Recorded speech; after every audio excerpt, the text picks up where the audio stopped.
when new people are here, they're like, is the music always that good? And the answer is, yeah, it's always that good. We're very, very blessed to have our musicians, so thank you guys. So, as many of you know, I just got back a couple of weeks ago from a trip to New York City. I took myself there to celebrate my 30th sobriety birthday. Yeah, thanks. I've been to New York a couple of times, but like for a day here and a day there. So what I wanted to do on this trip was to just go and like do Manhattan, you know? It was a trip of a lifetime, and so I just went for it. I stayed right in Times Square, and I immersed myself in the culture and the hustle and bustle of the city. And there is an energy in that city that I have not felt in other cool cities like Vancouver or San Francisco or even Calgary.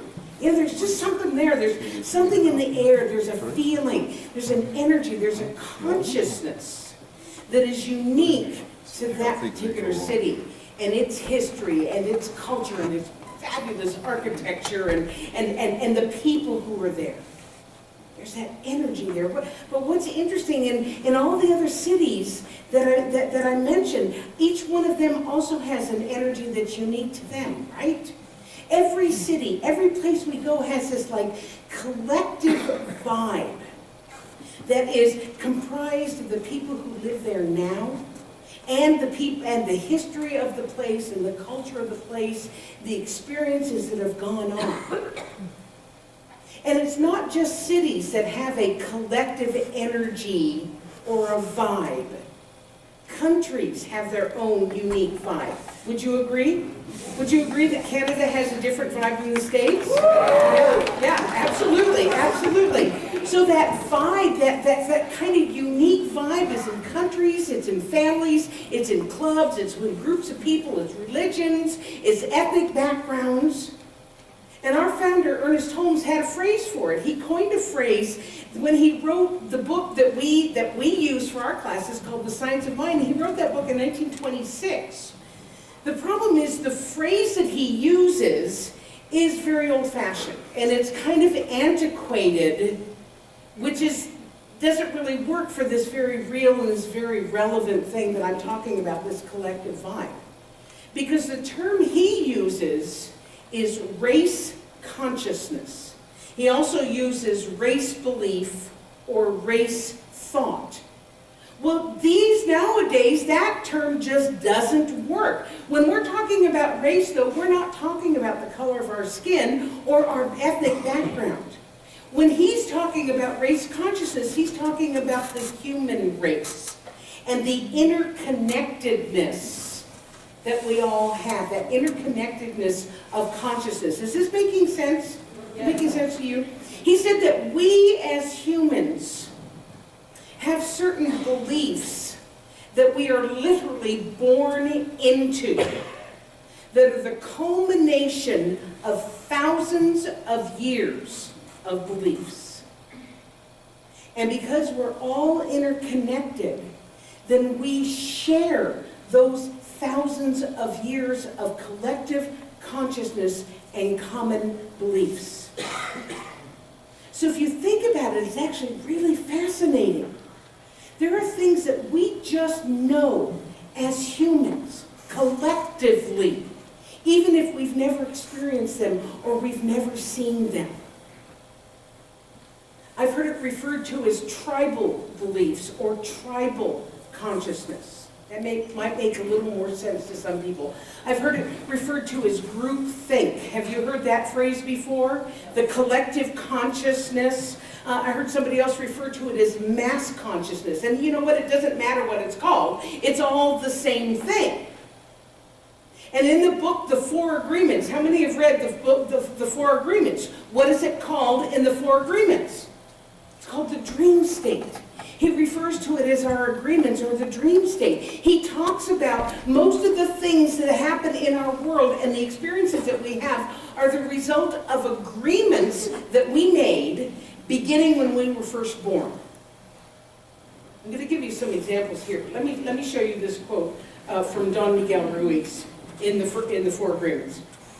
He said, "Before we were born, the humans before us created a big outside dream that we call society's dream. That dream is the collective dream of billions of smaller personal dreams, which together create a dream of a family, a community, a city, a country, and a society. The dream includes all of society's rules, its beliefs, its laws, its religions, its cultures, and ways to be. So you're getting the picture of it? So what we're talking about is this group think, this collective dream. And it has a lot to do with how we view the world and how we respond to the things in the world. Because when we are immersed in a particular group think or belief, it's hard to fathom that there's another way of looking at things, another way of responding, because it has become part of our group think, it has become part of our consciousness. So here's an example. There is a collective agreement in the world, that are certainly in our culture. There's a collective belief in our culture that cold weather brings illness. How many of you were raised believing that cold weather makes you sick? How many of you were raised that if you go outside with wet hair, you're going to get sick? Okay? Yeah. You know what? The truth is, that's not true. It's germs that make us sick, not if our hair is wet, and not if the cold is wet, and even if it's germs is up to debate. But when it gets cold outside, we collectively agree that it's time to get sick. It's cold and flu season. Am I right? And television tells us, and newspapers tell us, and magazines tell us, and our moms tell us, and our teachers, and we're told it often enough that we actually believe it, and it becomes our reality. But it isn't real. We just make it real because we believe it. We agree to it. Now, I could spend all morning talking about all the different race beliefs and race consciousness that we have, or that we've developed in our years. But the truth is, by its very nature, many of the tribal beliefs, many of the mass consciousness that we have are not particularly enlightened. They're not necessarily high vibration beliefs. You know what I'm talking about? Many of our mass consciousness agreements are mired in fear and limitation and stagnation. And because we are beginning to spiral and grow out of that way of thinking, the old belief systems, the old tribal beliefs, don't serve us any longer. But the problem is they've been around a really long time, and they're really, really powerful, and they've been believed in by so many people for so long, they are like, ugh, and we feel stuck. So even if we're doing all our work, even if you do everything I tell you to do on Sundays, and you do your treatment work, and you do your meditation, and you come to classes, and you commune with nature, and all that other kind of stuff, and you want to change your circumstances, if we are mired in those low vibrational tribal thought, we find ourselves stuck. Yes? Yes. Anybody but me? Yes. Okay, thank you for agreeing with me. Let me tell you what Ernest Holmes has to say about this race consciousness. He has just a wonderful understanding of it. He said, we are immersed in it, and those who are receptive to it are controlled by it. All thought seeks expression along the lines of least resistance.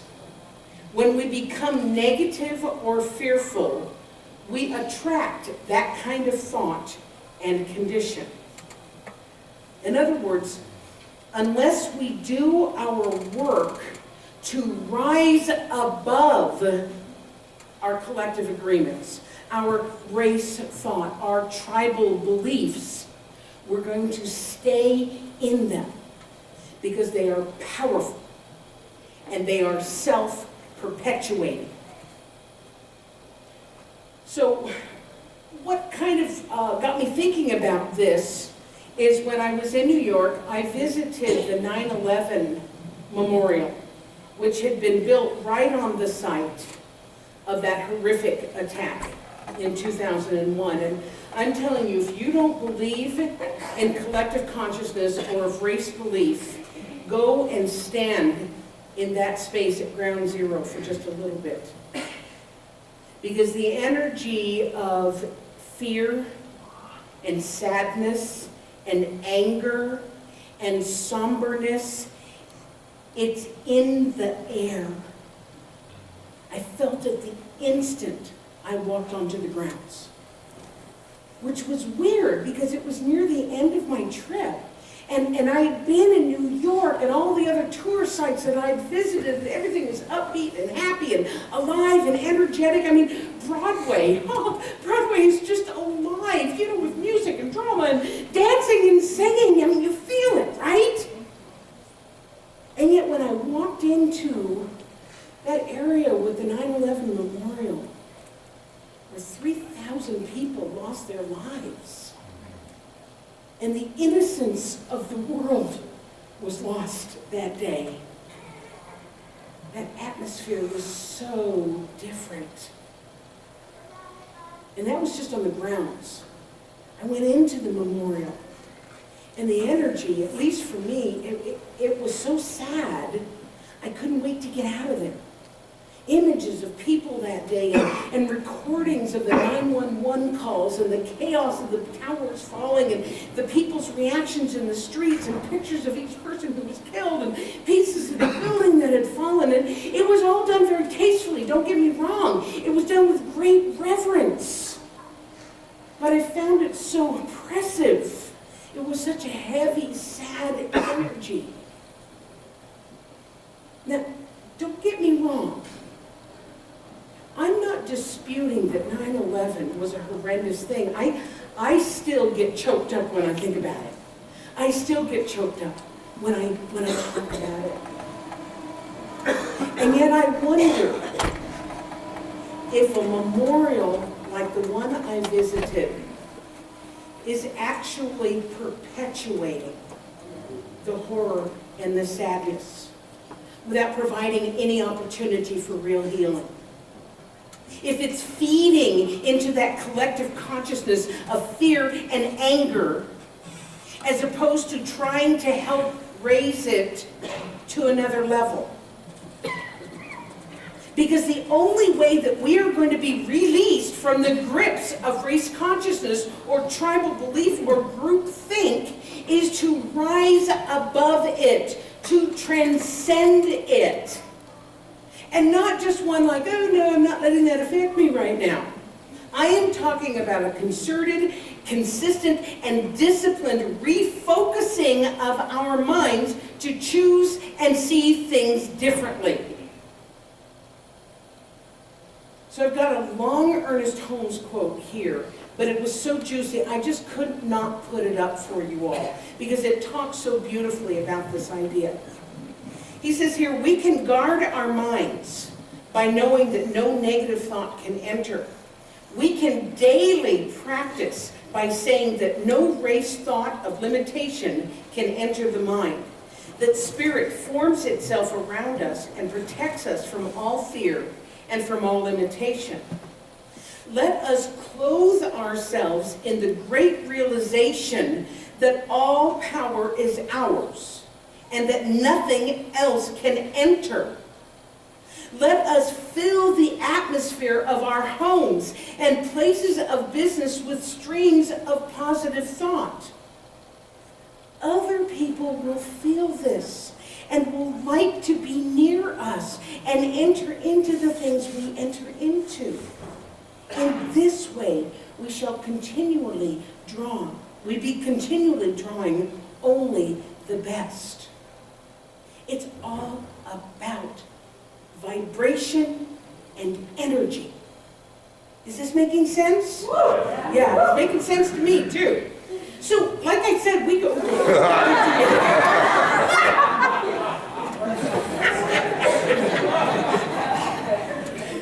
Because what I'm going to talk about now is not all race thought is negative. I'm going to tell you this.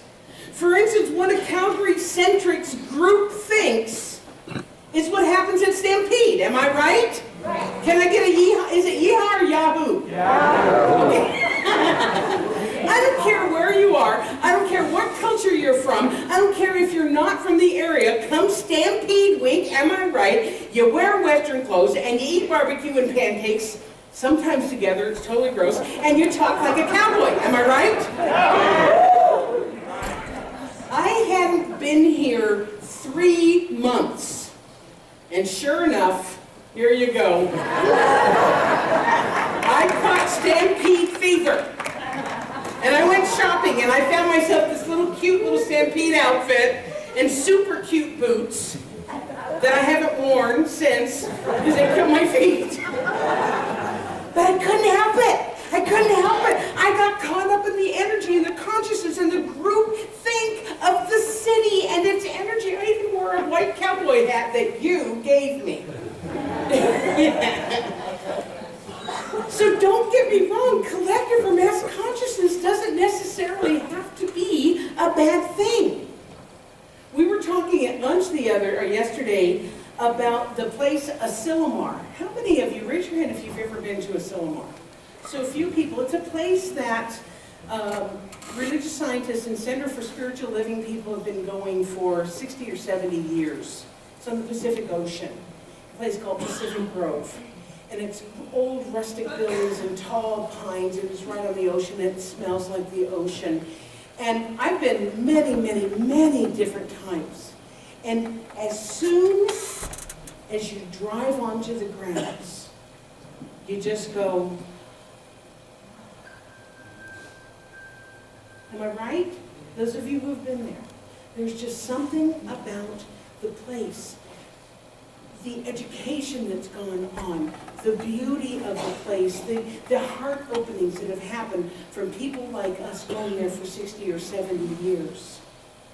It's got a consciousness. It's got an awareness. So group thought, grace consciousness absolutely can help define a country or a group or a city in a positive light. Where it gets challenging is when the groupthink is thinking in less than affirming ways. So I'm going to use Calgary again as an example. When I got here 3 years ago tomorrow,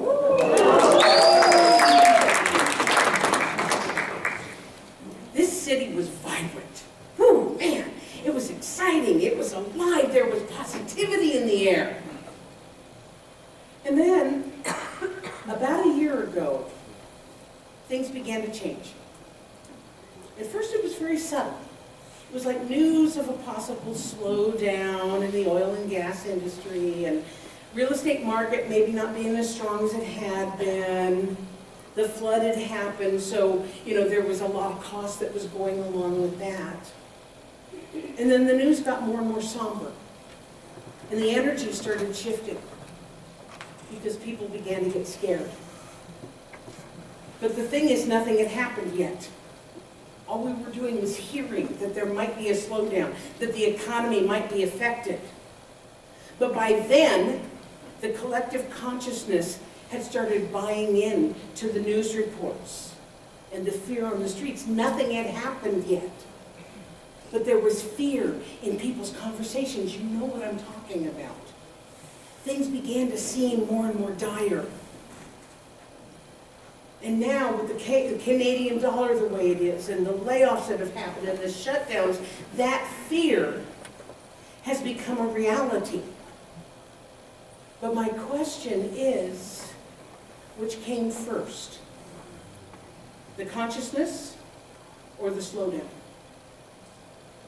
The collective fear or the job loss? Is it possible that the mass consciousness of the people began to believe the news and unconsciously contributed to it. Now, I'm not saying the slowdown wouldn't have happened if we all sat in a circle and sang Kumbaya all day. There were definitely other circumstances at work in all this that we didn't have any control over. And yet, as Dr. Holmes puts it, circumstances do not create themselves. They are always molded by someone's thought patterns. In the collective life, they are molded by the sum total of all persons' thoughts. So isn't it possible that the citywide and the province-wide fear fed into that group consciousness and exacerbated it, aggravated it? And I'm not saying we could have prevented it, but I do wonder if a group of enlightened people, positive people, consciously choosing to think something other than the group think could have made a difference, or could still make a difference.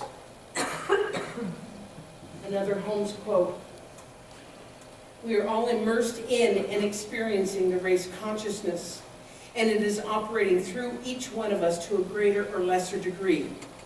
Any negativity of thought we are aware of arising from such sources may be changed by consciously identifying ourselves with and maintaining only good, positive ideas. Such new identification thus becomes the law of our life." So I am going to challenge all of us to consciously stop contributing to that tribal belief of fear and worry and concern. Can you agree to that? Yes. Okay. Can you stop talking about it? Yes. Can you stop listening to the news? Yes. You betcha. No. Because, no. You said no. All but that guy. Okay. Because it all starts with a thought. It starts with a belief. It starts with an acceptance of what is true, and I mean true with a capital T. Because what is true with a capital T is that we live in an abundant universe. And it is available to everyone. Ladies and gentlemen, there is no less money in the world than there was 3 years ago when Calgary was prosperous. It didn't just like disappear into the ethers. It redistributed. Maybe, I'm just saying, that collective consciousness, instead of being open to receive, put up a bubble that actually repels it right now. Does that make sense? Yeah. Oh my God! Never even thought about that until now. See, even I learned stuff. So that is the truth. That is the truth. So let's collectively start a new group think consciousness that believes in and that affirms abundance and plenty for everyone. And let's believe that more than we believe the fear and the lack. Do you agree with me? Yes. You agree with me? Yes. Okay, and so it is.